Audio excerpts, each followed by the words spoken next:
Hello, so in this video I'm going to be talking through advice for interpretations questions, which is paper 1, section C of Edexcel A Level History. So the plan for the video is as follows. I'm going to talk through the mark scheme, try and break it down a little bit. Then I'm going to talk about the specification and revision guidance for this part of the paper 1. Then I'm going to give my suggested structure on how to answer these questions and a suggested approach. Then we'll look at an example question. And then finally, we're going to get some guidance from examiners' reports from JFK. So the mark scheme. So I'm just looking at level 5 here. There's 3 bullet points. The first one discusses this idea that you need to have an understanding of the basis of the arguments offered by both authors. So really having a good understanding of really what their overall kind of argument is. The second bullet point is about effective use of own knowledge. So using own knowledge to support or challenge the interpretations. And then finally, the third bullet point is a kind of sustained evaluative argument, substantiated judgments, and understanding the nature of debate. So that's really what you've got to do. And this is the only part of the A-level specification anywhere other than the coursework where you're dealing with interpretation. So it is different. And I'll come back to that at the end when I give examiner report guidance.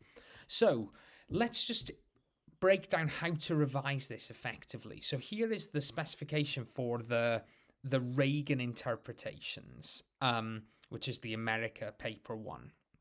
So it's really important that you look at the specification for section C of paper 1. And if you don't know this, find out what's on the specification, because this gives you a really good sense of what the questions could be on for this part of the paper. So the overall kind of overarching question for the Reagan interpretations section is what impact did the Reagan presidency have on the USA in the years 1981 to 1996. So you could get a question on that broad overarching question, or you could get a question that's related to one of these kind of more narrow points. So it could be Reagan's economic policies, the extent to which big government was reduced, the nature and extent of social change, and the extent to which the presidency and US politics were revitalized. So when you're revising, think of evidence kind of for and against each of those to support or challenge each of those kind of ideas. So if you made a grid like this, that would be really helpful way to revise this topic to prepare you. Now, sometimes you can get interpretations that are quite narrow just on one aspect of these things, or as I said, it could be broad that encompasses more than one of these areas. So this kind of revision approach hopefully will be useful.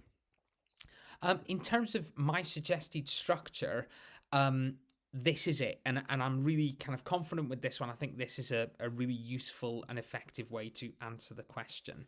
So the first thing is you don't need an introduction.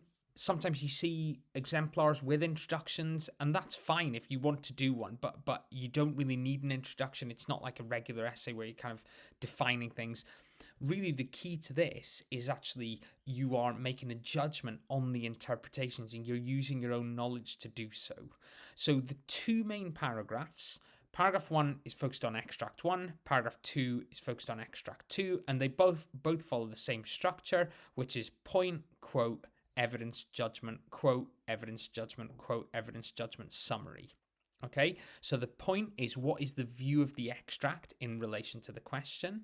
The quote is obviously you're using a quote from the extract to illustrate the main argument. Then you're using your own knowledge to support or challenge this argument, and then you give a judgment. So therefore it's convincing, or therefore it's less convincing, less valid. And I always say aim for 3 quotes. I think 3 quotes is a good number for each paragraph, for each extract. And then at the end, give an overall summary. So overall, how convincing is this argument? So, your evidence is there to support or challenge. You might have one extract that you kind of fully agree with, and that's fine. You might have one that you agree to a point, but then you disagree So therefore you challenge it in another aspect.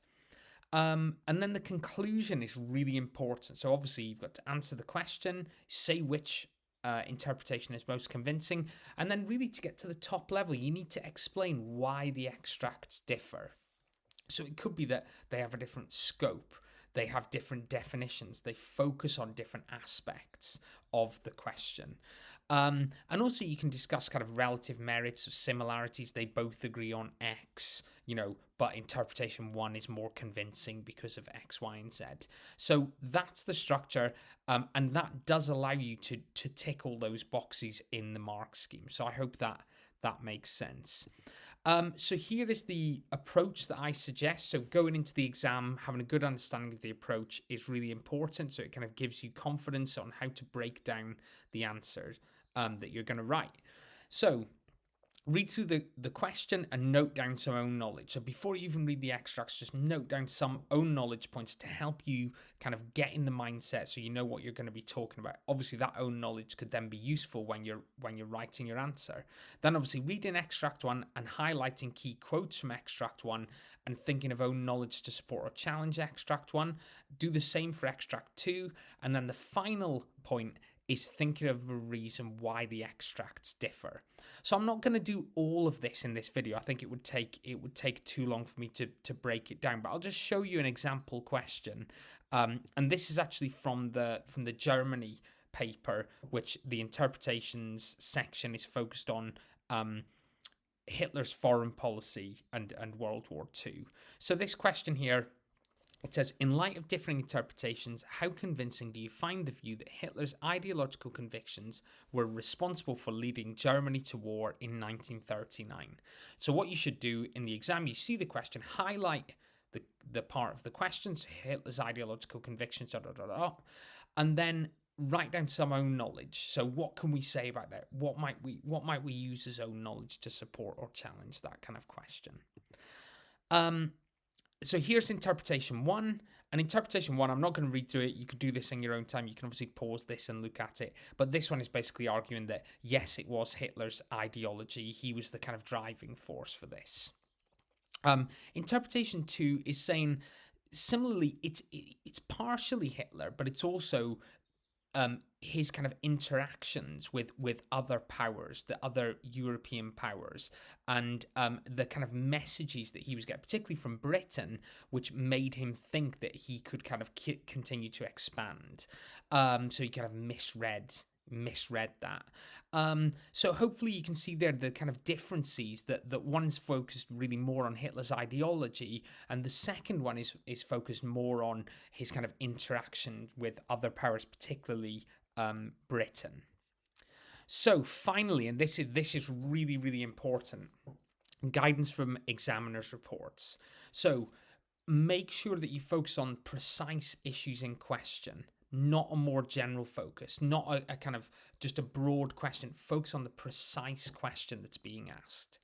The second point here is again, really, really important. Use your own knowledge to support or challenge the arguments of the extract, not to give your view on the question. The purpose of the interpretations paper is for you to weigh up the extract. As I say in the third point, it's not giving your argument, it's your judgment on the extracts. You don't need to memorize views of historians or bring in other historians than the ones that are in the extracts. Just focus solely on the views of the extracts.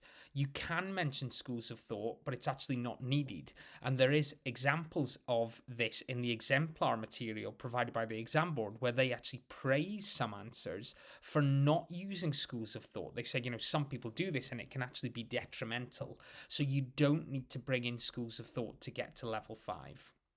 I mean, we've just looked at the mark scheme and you can see that for yourself. And then this is a big one. It's not a source question. So I try not to use the word source at any point when I'm talking about this. Talk about interpretations, talk about extracts, or talk about the author's surname. It's not a source question. Do not discuss provenance. Nature, origin, purpose are not relevant to this question. You're focusing solely on the arguments. Okay, I hope that was useful. If you've got any comments or questions about any of that, please let me know. Thank you for listening.